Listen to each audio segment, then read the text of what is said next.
दूर किसी जंगल में मानव चिड़िया अपनी बेटी पिंकी चिड़िया के साथ रहा करती थी।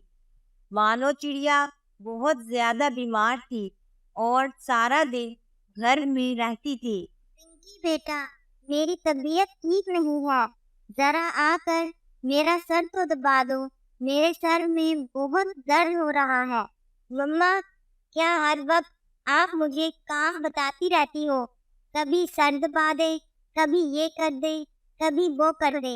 मैं थक गई हूँ। बेटा, क्या करूँ? मुझ में हिम्मत नहीं, बीमार रहती हूँ। तुम मेरी बेटी हो, तुम मेरा काम नहीं करोगी तो और कौन करेगा? तुम मुझ पर हर वक्त गुस्सा करती रहती हो। पिंकी चिड़िया अपनी माँ की बातों का कोई जवाब दिए बगैर अपनी दोस्तों के साथ बाहर जंगल में खेलने चली जाती है। एक तो मेरी तबीयत ठीक नहीं है और पिंकी चिड़िया मुझ पर गुस्सा करती रहती है। मुझ में हिम्मत भी नहीं होती काम करने की। अब मैं इसको कैसे समझाऊं? पिंकी बेटा, अब आपकी मम्मा की तबीयत कैसी है? मुझे पता चला है उनकी तबीयत ठीक नहीं है।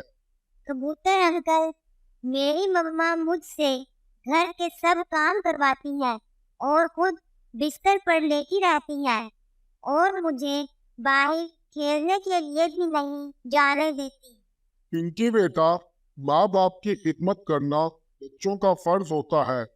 जिस तरह उन्होंने तुम्हें बचपन में पाला था, अब उसी तरह तुम भी उनकी खिदमत करो। क्या कबूतर अंकल, आप भी मेरी मम्मा की तरह मुझे नसीहतें करने लग गए हो? मैं सारा दिन तो घर का काम करती हूँ और काम करके थक जाती हूँ। पिंकी बेटा, आप घर का काम नहीं करोगी तो और कौन करेगा? आपकी मम्मा की तबीयत ठीक नहीं है, आप उनका ख्याल रखा करो। लेकिन पिंकी चिड़िया इन सब बातों की कोई परवाह नहीं करती और खेलने चली जाती है। पिंकी बेटा, कुछ देर मेरे पास भी बैठ जाया करो। मेरा बहुत दिल करता है तुमसे बातें करने का। देखो, मैंने तुम्हारी पसंद का खाना बनाया है। आओ, साथ मिलकर खाते हैं। फिर मानव चिड़िया और पिंकी चिड़िया दोनों मिलकर खाना खाती है और बहुत देर तक बातें करती है। मम्मा, मैं बाहर खेलने जा रही हूँ। मैंने घर का थोड़ा बहुत काम कर लिया है, बाकी आप कर लेना। मैं कुछ ही देर में वापस आ जाऊंगी। पिंकी बेटा, आज बाहर मत जाओ। मेरी तबीयत ठीक नहीं है। इधर आओ मेरे पास। मैं अकेली घर में क्या करूंगी? और आज मुझसे खाना भी नहीं पकेगा। लेकिन पिंकी चिड़िया अपनी मम्मा की कोई बात नहीं सुनती और खेलने चली जाती है। अब मैं घर के काम कैसे करूं? कैसे खाना पकाऊं? मुझ में तो बिल्कुल भी हिम्मत नहीं है। और अगर मैंने खाना ना पकाया तो मेरी बेटी क्या खाएगी? पिंकी चिड़िया को खेलते खेलते पता ही नहीं चला कि कितना टाइम गुजर गया और फिर पिंकी चिड़िया जल्दी से अपने घर आ जाती है। मम्मा, मैं खेल के थक गई हूँ और मुझे बहुत भूख लगी है। आप जल्दी से मेरे लिए खाना ले आए। नहीं पिंकी बेटा, आज मुझसे कोई भी काम नहीं हो सका, ना ही खाना पकाया।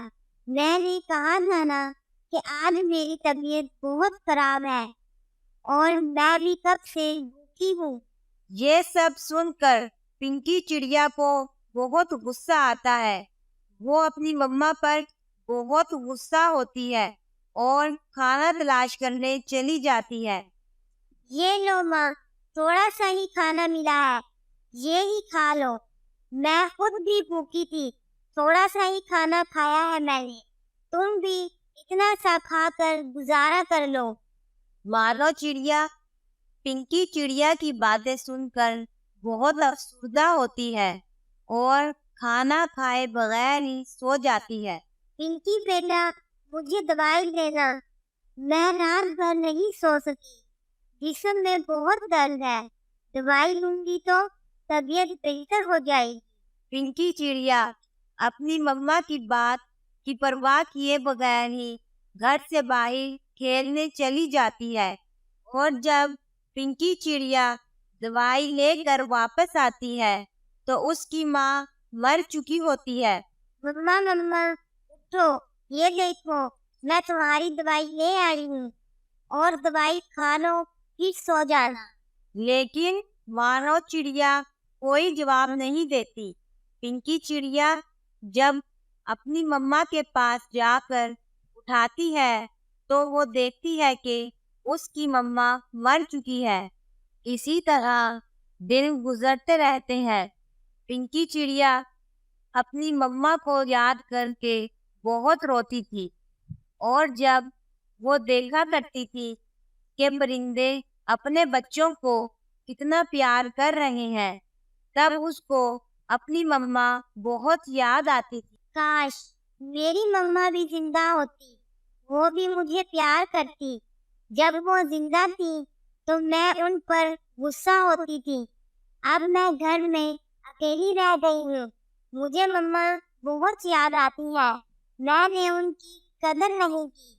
लेकिन अब पिंकी चिड़िया के पास तावे के सिवा और कुछ नहीं था और फिर पिंकी चिड़िया सारा दिन घर में अकेली रहती और अपनी मम्मा को याद करती थी। इस कहानी से हमें ये सबक मिलता है कि हमें अपने वालिदैन की कदर करनी चाहिए, चाहे वो बीमार है या सेहतमंद।